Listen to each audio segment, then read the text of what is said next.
for the last uh, about 30 years. It's a long time, half my age. So I preach according to whatever I've heard or learned from ISKCON.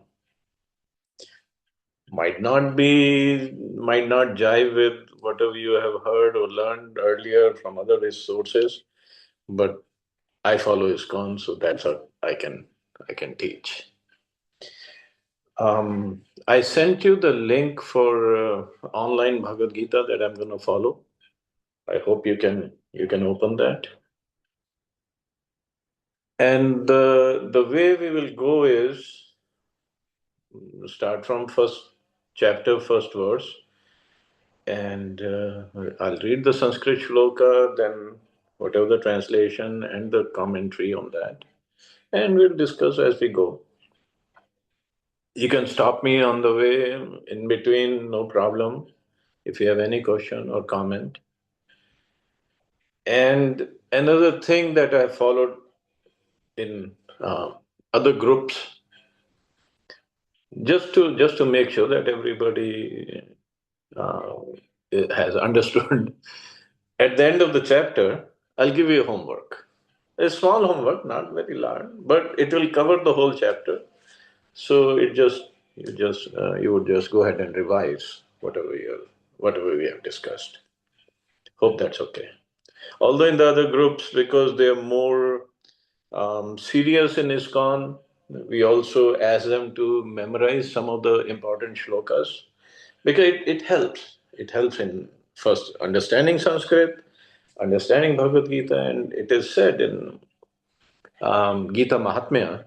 Gita Mahatmya was given by Shankaracharya himself. That if somebody can remember one shloka, then he says not even one half the shloka or even one quarter of a shloka of Bhagavad Gita at the time of death, he can get liberation. This is so important and so powerful, Bhagavad Gita. There are only 700 shlokas in Bhagavad Gita. Um, about 500 or so, I don't exactly remember how many, 500 or so spoken by Krishna, many by Arjun, one by Dhritarashtra, and few by Sanjay. So these are the four speakers of Bhagavad Gita. Or their questions come and Krishna answers. And in this 700 shlokas, or whatever Krishna spoke, 500 plus shlokas, whatever he spoke, he has given the essence of all the Vedic knowledge. Everything is there in Bhagavad Gita, summarized. Because, of course, we know Pandavas and Kauravas, they are facing each other. A war is supposed to begin. And Arjun asked Krishna to take his chariot in the middle of the two armies. And taking his chariot, Krishna had accepted the position of a charioteer for Arjun. And charioteer is like a servant. And when we go through Bhagavad Gita, whenever Krishna starts to speak, Vedvyasi has given this. Bhagavad Gita is part of Mahabharata. Vedvyasi has given this Bhagavad Gita. Vedvyasi makes sure he always writes Shri Bhagwan Uvacha, means Shri Bhagwan said. Means so that the audience does not misunderstand the position of Krishna.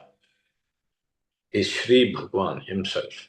And many shlokas will also come where he also admits he is the Supreme Lord. So Krishna had accepted the position of a chariot driver for his devotee, Arjuna.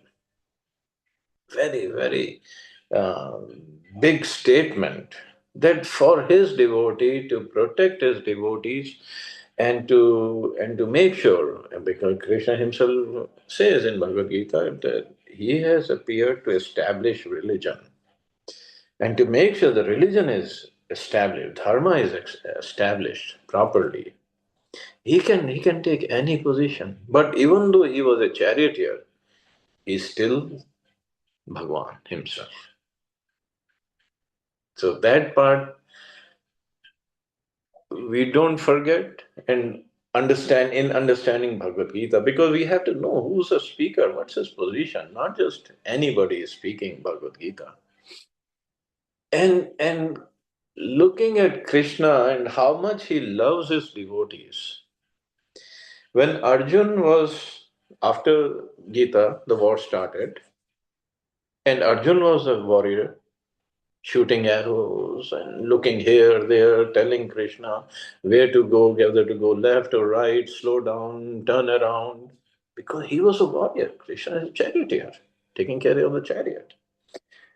Now, how he was giving directions to Krishna, that is even more important. Although Krishna is Supreme Lord and Arjun has understood everything, he knew and he got bewildered. And in Bhagavad Gita only he admits it, you're the Supreme Lord.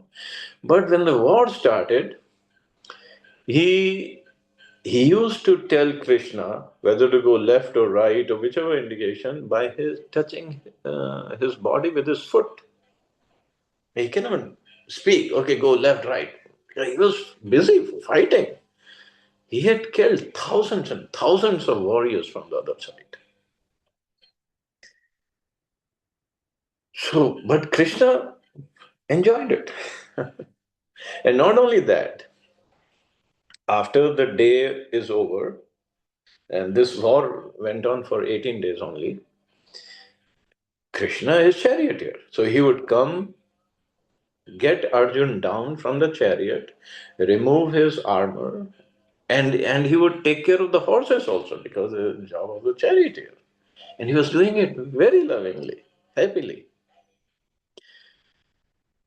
Of course, the last day there was something different that I'll tell you later. Um, but this is what how Krishna served his devotee, took care of his devotee. And he clearly tells in Bhagavad Gita, just become my devotee. That's all.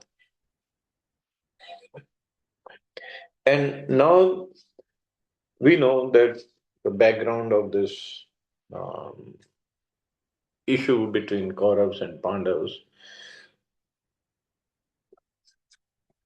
Now, Pandavas' father was Pandu, Maharaj Pandu. Maharaj Pandu didn't have good health, although he was a king, and Dhritarashtra was elder, but he was blind, so he could not be the king. And third brother Vidura, he was he was son of a maid servant, so he could not be the king. So because he was so intelligent, he became the prime minister. But Maharaj Pandu, he had not good health, and he went into the forest and he died because of one curse by a rishi. And his meanwhile he had sons, although the Pandavas were not exactly his sons, but Queen Kunti had a special boon where any demigod she could invite, and demigod could give her a son. So first she invited Dharmraj, she got Yudhishthir, and then Pavan Dev, she got Bhim, and then Indra came. Indra was invited, then she got Arjun. Then another co-wife, Madri, got Nakul and Sahadev from Ashwani Kumars. But Madri became Sati with Maharaj Pandu, and all the five brothers they were taken care of by Kunti. So Yudhishthir was born before Dhritarashtra. Oh, I'm sorry, before Duryodhana. So, but here Gandhari had 100 sons, starting from Duryodhana. And those 100 sons also, it's Mahabharata is very amazing scripture. He had given birth to a piece of flesh, actually. She had conceived, but When she gave birth, it was a piece of flesh. It died in her womb. She has a miscarriage. But that time, one sage was visiting Hastinapur, and King and Gandhari, they were crying.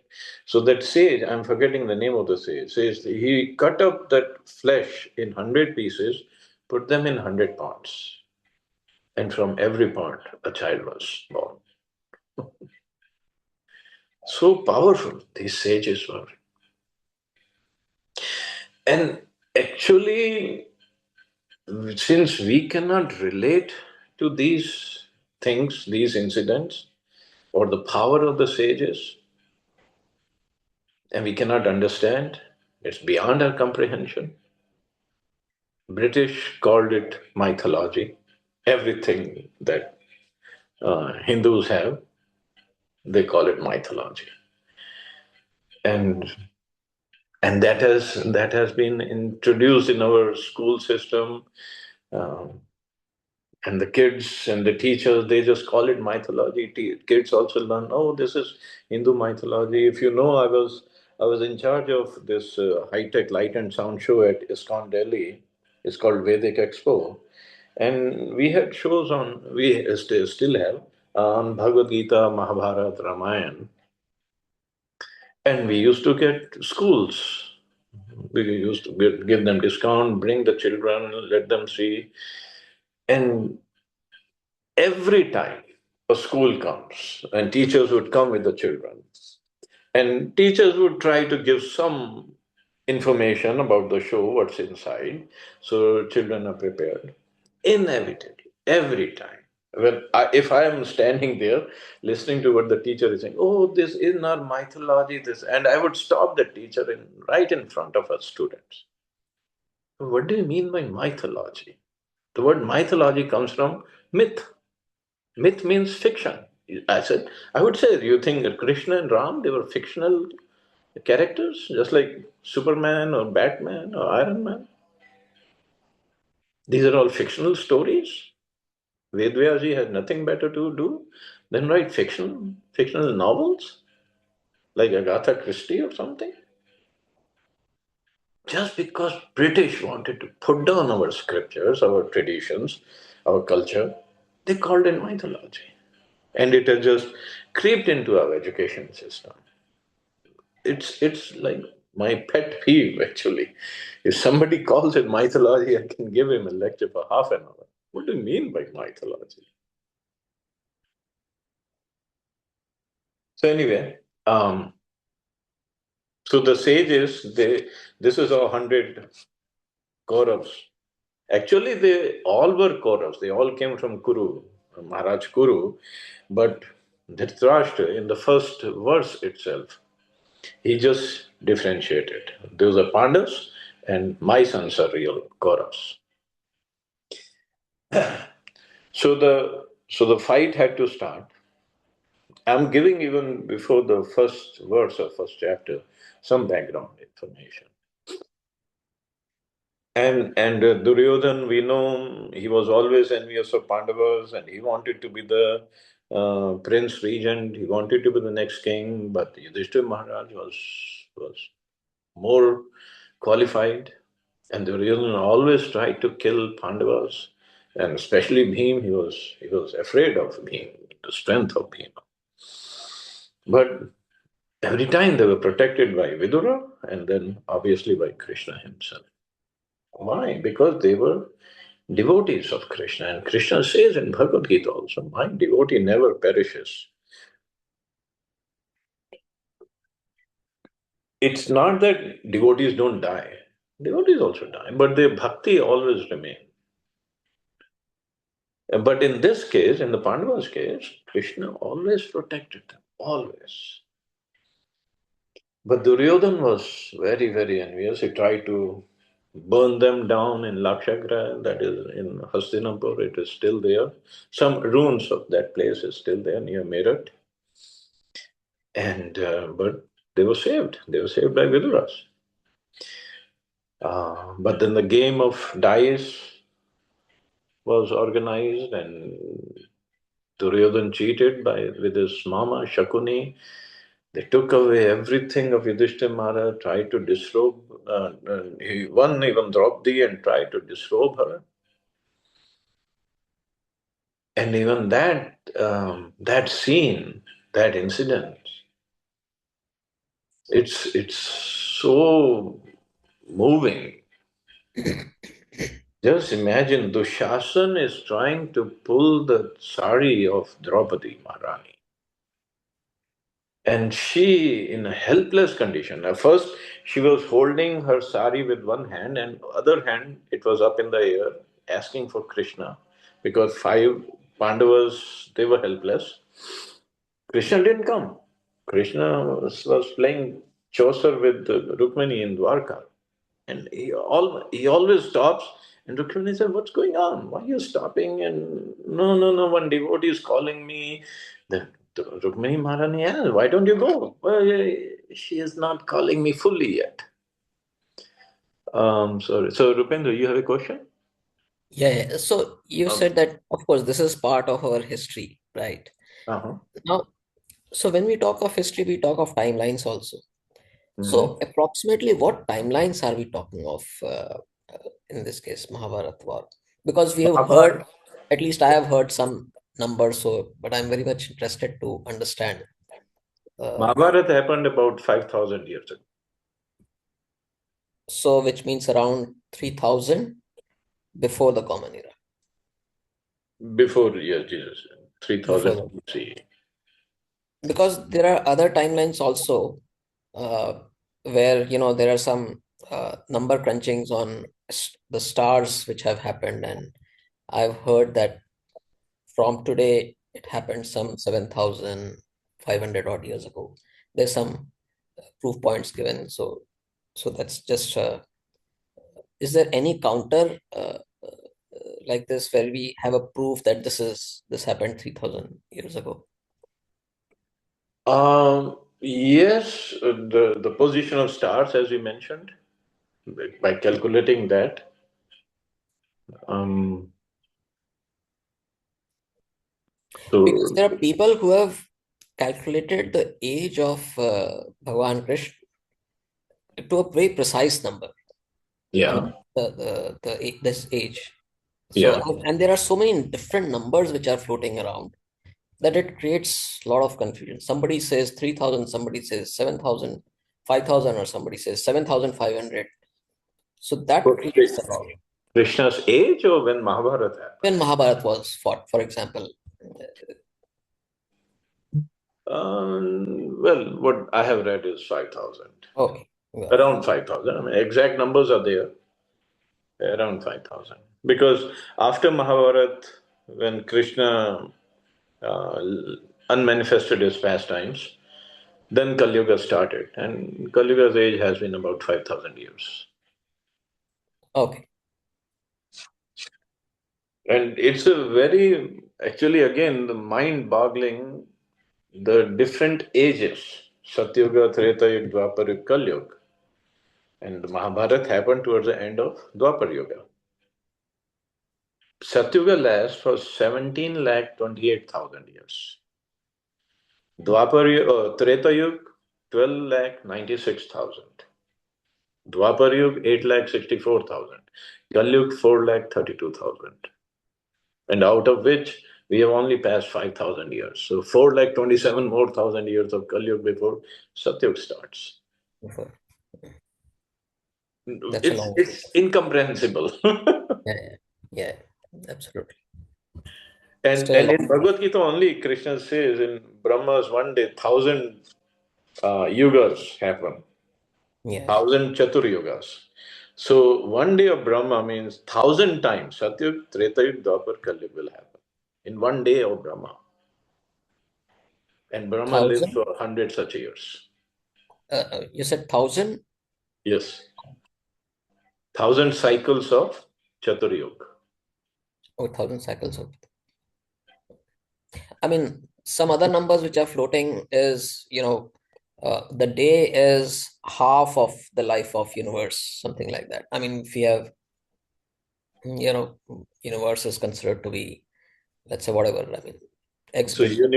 universe lasts for 100 years of Brahmaji. Acha, okay. Because when he leaves his body means the universe ends. And his one day is 1,000 cycles of Chaturyug and is so long as his night. So by that calculation, from human, because when we go up, upper planetary system, the time changes. So from earthly point of view, his lifetime is 311 trillion 40 billion years. Wow. That's the life of a universe. Our universe, I mean, there are so many, unlimited number of universes. So our universe is this long. Got it. That's why these people call it mythology. They cannot comprehend it. But the point is, Vedas, they don't lie. Scriptures don't lie. Whether we understand it or not, that's our shortcoming. Yeah. So, um, anyway, so where were we? So, Duryodhan tried to kill Pandavas, but he couldn't. And then he tried to disrobe Draupadi.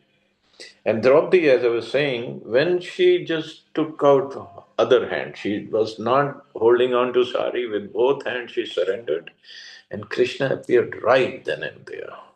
And he became, and his incarnation, this is his incarnation, he became the sari, yeah, unlimited sari of Draupadi. And Dushasan kept on pulling sari, but it just never ended, because that is Krishna.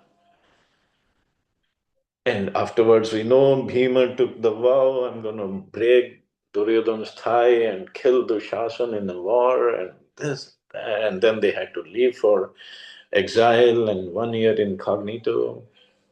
But anyway, after all this, even Krishna came as peace messenger. But Duryodhana said, I will not even give them that much land where they can drive a head of pin into.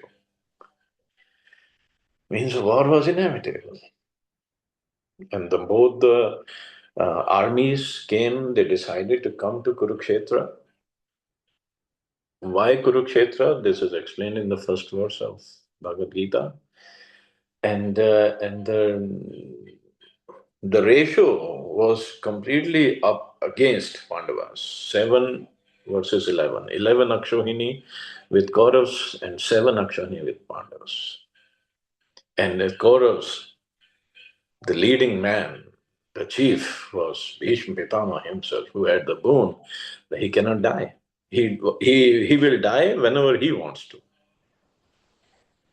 And Pandava's side, the chief was Drishtadyumna, brother of Draupadi. So comparatively, they were not at all at par.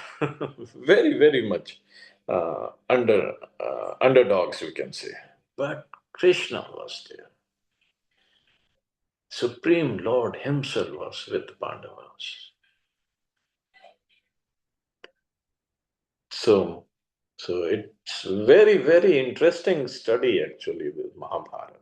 And Mahabharata, Vedvyaji wrote just for people of Kali Yuga, because Mahabharata has all the intricacies of politics and fights and this and that, that people in Kali Yuga like this. Any movie you pick up, we can, if we read Mahabharata, any movie you pick up, yes, this part of Mahabharata is in this movie. This is what Kali Yuga people like. In other yugas, yeah, they could read Vedas and other scriptures and get benefited. But in Kali Yuga, Mahabharata.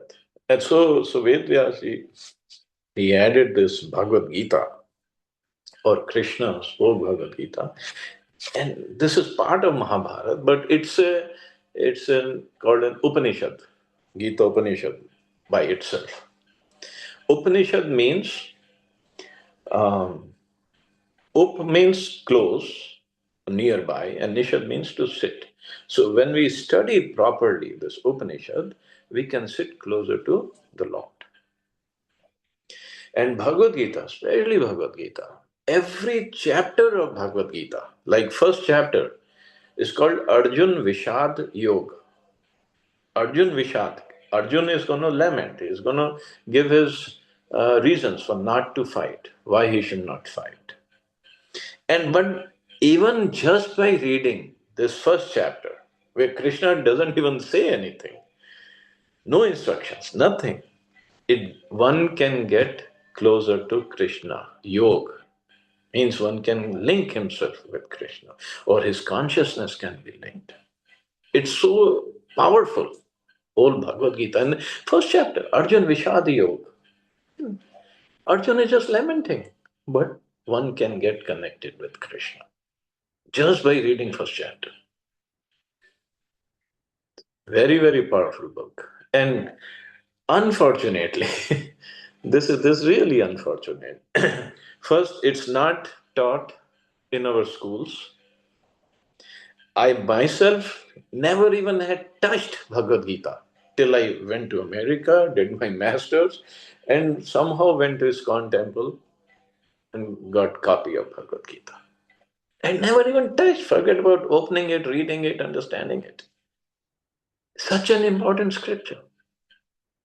It doesn't, there is no Hindu Muslim in this Gita. It's all talks about soul. Soul is not Hindu or Muslim. But somehow it just never got promoted. Of course, now uh, ISKCON is doing, I'm with ISKCON, so ISKCON is doing so much of book distribution, preaching. People are getting familiar all over the world with Bhagavad Gita because ISKCON has published Bhagavad Gitas in about 80 languages of the world.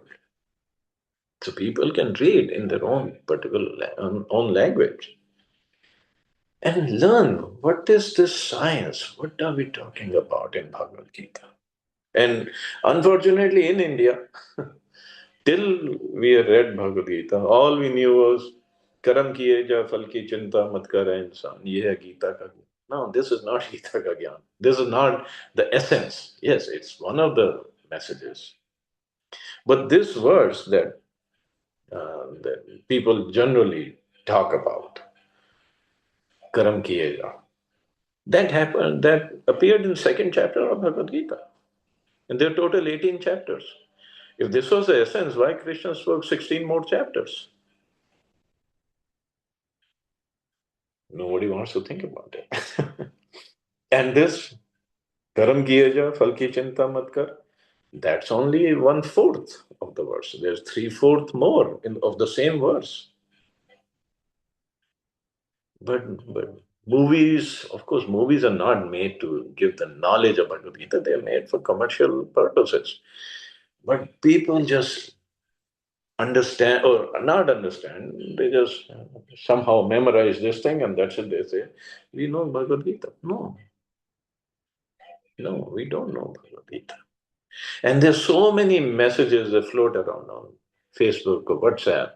Or Krishna said this and Krishna said that, or tu kya laya tha, kya kho gaya. That's not part of Bhagavad Gita. That's a problem. In name of Bhagavad Gita teaching, they just throw everything in our faces and they say, oh, this is Bhagavad Gita, that is. No. Why not study Bhagavad Gita? It's available. And this is, we are starting today. Of course, it's now more than half an hour. So we can take up first words next time, next Sunday. And hope to see a few more devotees here. Okay, thank you. Hare Krishna. Any questions or comments? Yes, so between now and next week, what do you think will be a good read? First verse. I'm sure I'll only cover the first verse next time because there's so many things in the first verse itself. Uh, this will set the scene for Bhagavad Gita. Okay, sure. Okay, so thank you all. You all have a safe and wonderful day. Hare Krishna. Thank All you, Hare okay. Krishna. Bye. Thank you.